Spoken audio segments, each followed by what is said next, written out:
Praise the Lord. எப்படி இருக்கிறீங்க? ஆண்டவர் உங்களை ஆசீர்வதிக்கட்டும். உங்கள் வாழ்க்கையில் கர்த்தர் பெரிய காரியம் செய்யட்டும். நான் தொடர்ந்து உங்களுக்காக ஜெபிக்கிறேன். நீங்களும் தொடர்ந்து ஜெபிங்க.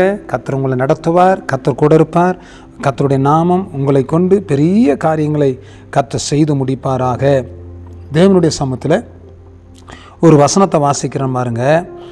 அப்போஸ்தலர் 20ஆம் அதிகாரம் 26ஆம் வசனத்தை நான் வாசிக்கிறேன். தேவனுடைய ஆலோசனையில் ஒன்றையும் நான் மறைத்து வைக்காமல் எல்லாவற்றையும் உங்களுக்கு அறிவித்தபடியினாலே.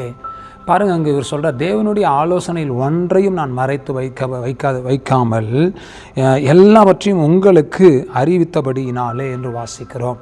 தேவனுடைய பிள்ளைகளை, ஆவியானவர் உங்களுக்கு சில ஆலோசனை கொடுத்தாருன்னா, சில காரியத்தை கர்த்தர் உங்களுக்கு சொல்லி கொடுத்தாருன்னா, சில ஆலோசனைகளை ஆவியானவர் உங்களுக்கு சொன்னார்னா, அதை நீங்களே வச்சுக்கூடாதுங்க. யாரை குறித்து உங்களுக்கு வெளிப்படுத்தி காண்பிக்கிறாரோ, யாரை குறித்து கர்த்தர் உங்களுக்கு பேசுகிறாரோ அவங்களுக்கு நீங்கள் சொல்லுவது ஒரு பெரிய ஆசீர்வாதம். மறைத்து வைக்கக்கூடாது.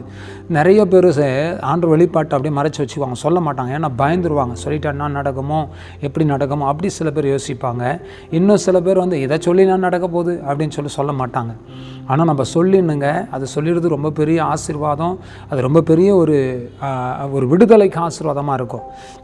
சில நேரத்தில் ஒரு சொப்பனத்தை காமிப்பார். யாருக்கோ விபத்து வந்த மாதிரி, யாருக்கோ பிரச்சனை வந்த மாதிரி எல்லாம் காட்டுவார். காமிச்சிட்டார், அது விடு பரவாயில்ல அப்படின்னு விட்டுறக்கூடாதுங்க. அதுக்காக ஜெபிக்கணும். ஆண்டவரே, இது நடக்கக்கூடாது, இந்த விபத்து நடக்கக்கூடாது, அந்த போராட்டம் வரக்கூடாது, இதிலேருந்து இவங்களை மீட்டுக்கொள்ளுங்க, அற்புதம் செய்யுங்க, அடையாளம் செய்யுங்கப்பான்னு நீங்கள் ஜெபித்து அந்த விடுதலைக்காக நீங்கள் ஜெபிக்கும் போது கர்த்தர் விடுவித்து அற்புதத்தை கர்த்தர் செய்து முடிப்பார். சரிங்களா? அப்படி செய்யுங்க. எதுவும் ஆண்டவர் வெளிப்படுத்தின காரியத்தை மறைச்சி வச்சுக்காதீங்க. பவுல் மறைச்சி வைக்கல, அதை சொல்லிட்டார். அப்படி நீங்கள் சொல்லுவதற்கு உங்கள் வாழ்க்கையை நீங்கள் விட்டு கொடுங்க. கர்த்தருடைய நாமம் மையப்படும்.